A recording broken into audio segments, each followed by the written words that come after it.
proses ujian dan menunggu keputusan memakan masa. Bahan tersebut tak boleh digunakan di tapak bina. Pembinaan lambatlah. Saya melihat Makmal Kerja Raya Malaysia ni, kalau dibangunkan di Sabah ni, amat berguna kepada kontraktor-kontraktor di Sabah. Bukan kontraktor sahaja tetapi juga pengeluar di Sabah. Yang mana kita melihat isu pengujian ni dapat diatasi oleh pihak kontraktor dan pengeluar lah. Makmal Kerja Raya Malaysia Sabah atau MKRM Sabah ni berbeza dengan makmal-makmal pengujian lain yang ada di sini kerana kami bukan sahaja menyediakan pengujian untuk tipikal produk bahan binaan seperti konkrit dan besi, malah kami menyediakan pengujian makmal struktur yang memang agak kekurangan di sebelah Borneo, di mana selama ni pengeluar ataupun pemain industri terpaksa bergantung kepada makmal di Semenanjung yang of course akan meningkatkan kos dan juga masa. Dan dengan adanya ketersediaan fasiliti-fasiliti tersebut di Sabah, kita dapat membantu kontraktor dan industri players di Sabah dengan menyimatkan kos dan juga masa pengujian mereka. Sekarang kita berada di makmal konkrit. Makmal konkrit ni ialah tipikal pengujian bahan binaan di mana-mana projek pembinaan di Malaysia lah. Bukan saja untuk kontraktor projek pembinaan, malah pengeluar produk seperti ready mix konkrit di mana mereka perlu mendapatkan perakuan pembuatan standard oleh CIDB. Untuk mendapatkan perakuan pembuatan standard, mereka memerlukan perjalanan pengujian cube. Ini adalah contoh pengujian mesin konkrit yang kita ada. Kita ada 2 unit dekat sini yang berkapasiti sampai 2000 kN ataupun 200 tan.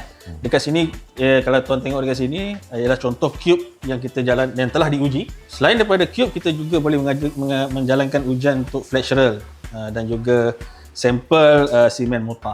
Sekarang kita berada di makmal bahan ataupun kita panggil makmal pengujian produk besi dan keluli ataupun iron steel. Untuk makluman, produk iron steel ini salah satu daripada produk utama yang ada dalam jadual keempat Akta 520 IDB. Contoh, kita memerlukan satu unit universal testing machine seperti ini yang di makmal kami ini berkapasiti 1000 kN ataupun 100 tan. Contoh pengujian yang kita jalankan ialah tipikal pengujian untuk produk rebar ataupun reinforcement bar ataupun tertulang konkrit. Ini adalah tipikal produk yang ada dalam jadual keempat menggunakan pakai Malaysia Standard 146 dan pengguna, pengeluar ataupun pemain industri yang menggunakan pakai produk ini perlu menjalankan pengujian dan dapat kelulusan CIDB. Okey, ini makmal kita untuk Concrete Lab yang mana kita buat preparation untuk bahan-bahan sebelum kita buat pengujian lah.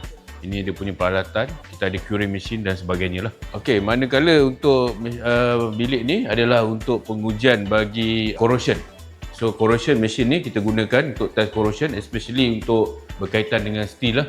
Steel reinforcement ataupun scaffolding dan sebagainya. Okey Datuk, kalau kita lihat hari ini kita berada di MKRM yang mana pembinaan ini baru siap juga dibinakan. Betul.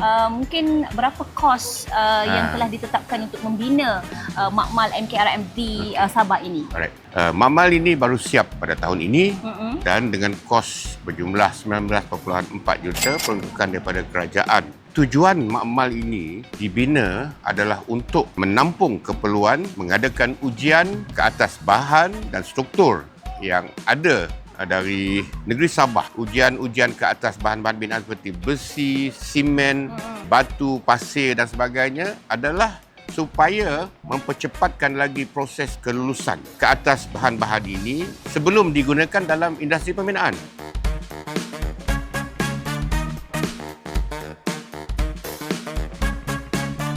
Bagi saya yang paling penting adalah untuk kita pastikan bahan-bahan construction ni ataupun material ni dapat memenuhi keperluan standard. Sebab standard ni kalau kita tahu dia perlu dipatuhi khususnya berkaitan dengan Akta 520 bagi memastikan produk-produk ini memenuhi keperluan dan boleh diguna pakai oleh kontraktor dan juga pengeluar di negeri Sabah. Jika diperlukan, kita akan kembangkan lagi, kita akan tambahkan lagi ujian dari masa ke semasa bergantung kepada keperluan pembinaan di negeri Sabah ini. Ini keperluan di masa depan lah. Apa yang kita nak, tidak ada kelewatan dari segi pengujian bahan binaan untuk setiap pembangunan pembinaan di negeri Sabah.